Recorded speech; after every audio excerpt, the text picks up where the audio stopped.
Ce n'est plus un secret, cette rentrée s'annonce plus onéreuse que la précédente. Selon les associations de parents, son coût aurait augmenté de près de 7%, comptez 190 € en moyenne par enfant.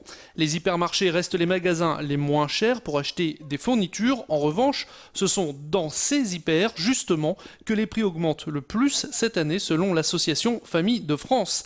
Le prix du papier est montré du doigt pour expliquer cette hausse, une hausse qui pousse acheteurs et vendeurs à s'adapter. On essaye aussi de faire plaisir aux enfants avec leur goût et puis on regarde aussi les promotions. On a regardé un petit peu ce qu'on avait déjà, ce qu'on avait encore, ce qu'on avait acheté l'année dernière et qui était dans les réserves. Ils sont augmentés parce qu'on a vu les trousses de l'année dernière, ils étaient à 4 €, maintenant c'est à 6 €. Je regarde les prix, je prends le moins cher. J'essaie de faire aussi pour eux ce qu'ils aiment bien, comme dans les cartables. Puis par contre, on prend moins cher pour les cahiers, les stylos.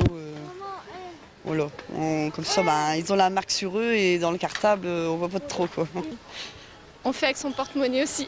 Aussi pour contrer l'augmentation du prix du papier qui est très significative depuis 2 ans.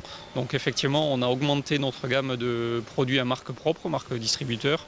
On est passé de 300 références à 400 références par exemple, de façon à permettre aux gens d'avoir un petit peu plus de choix. C'est vrai que des fois entre un stylo de marque nationale et le produit très proche ou équivalent en Carrefour, il peut y avoir jusqu'à 20 ou 30% d'écart, donc ça permet aux gens de gérer au mieux leur budget.